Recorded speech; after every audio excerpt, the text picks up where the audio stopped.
Qual a solução para o Vasco voltar a vencer? Essa é a pergunta que mais tem esquentado a cabeça do torcedor vascaíno nos últimos dias. Nos últimos 10 jogos que disputamos, vencemos apenas uma partida.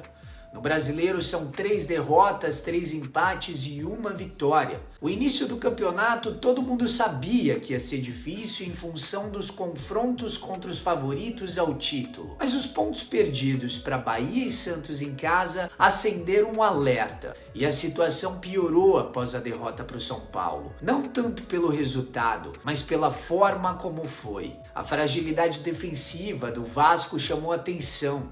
Logo o setor que mais vinha sendo eficiente nessa temporada. Então fica o questionamento, o que tem acontecido com o setor de defesa do Vasco? Algumas respostas a gente consegue enxergar no campo, estão explícitas para todo mundo ver. A grande maioria dos lances de perigo que o Vasco tem sofrido tem sido nas costas de Puma Rodrigues. Então qual seria a melhor solução para melhorarmos essa marcação? Alguns torcedores pedem pela troca de Pumita por Paulo Henrique, mas eu acredito que essa talvez não seja a melhor escolha nesse momento, tendo em vista que o lateral reserva também não tem como característica a marcação. Essa, inclusive, é uma característica escassa no mercado dos laterais. Ao meu ver, a melhor escolha nesse momento seria a saída de Robson do time titular. O que eu acho muito difícil o Barbieri fazer, tendo em vista que o técnico confia no jogador para iniciar jogadas no campo de defesa. Mas a entrada de Capasso daria uma firmeza maior para a zaga e uma força no duelo 1 contra 1, que tem acontecido com frequência nas costas do Puma, além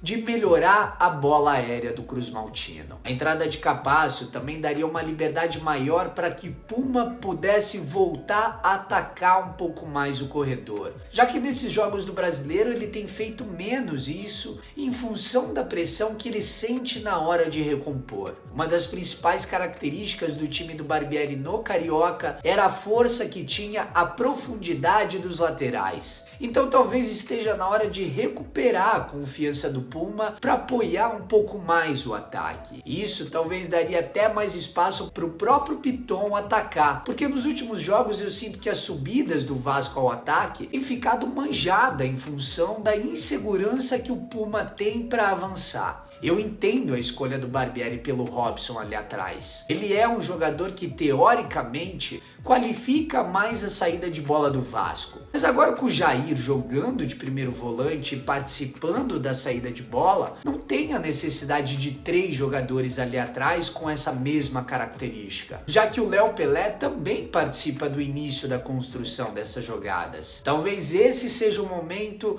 de entrarmos com um jogador mais combativo ali atrás. E hoje, felizmente, temos essa peça no banco. Então, por que não usá-la? Outra questão para esse próximo jogo é a seguinte: quem jogará no lugar de Pedro Raul no ataque? Eu, sinceramente, acredito que o Barbieri vai entrar com Alex Teixeira para jogar de falso 9, o que eu acho compreensível, porque hoje não temos um centroavante reserva. Mas o Barbieri tem nas mãos uma grande oportunidade de testar pela primeira vez Luco Orediano como titular nesse time, já que eu acredito que ele vai manter o mesmo trio de meio de campo que atuou nos últimos jogos. A manutenção da mesma equipe eu acharia extremamente coerente, mas eu promoveria a entrada de Orediano no time titular no lugar do Pedro Raul e jogaria em uma ideia parecida com o 4-4-2. Eu começaria com Piton, Léo, Capasso e Puma na primeira linha. Na segunda linha eu jogaria com Jair e Barros na volância e colocaria Peck um pouco mais à frente pela direita e Galazzi um pouco mais à frente pela esquerda. Lá na frente, 2 jogadores móveis que são Figueiredo e Orediano.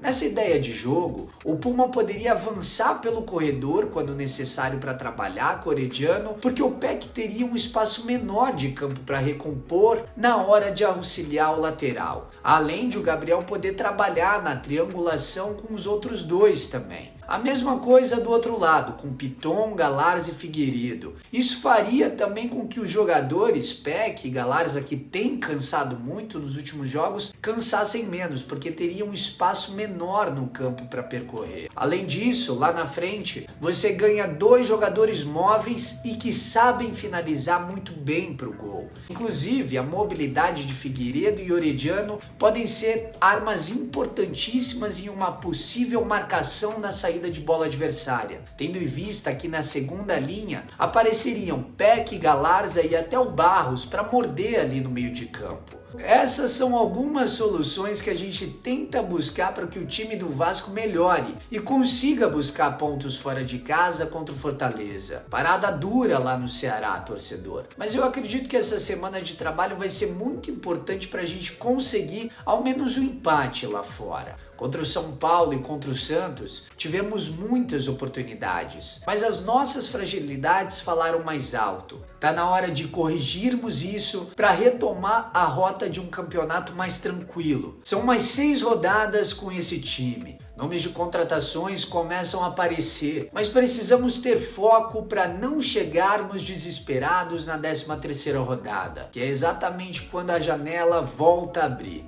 E você, torcedor, qual alteração você faria no time para enfrentar o Fortaleza no próximo sábado?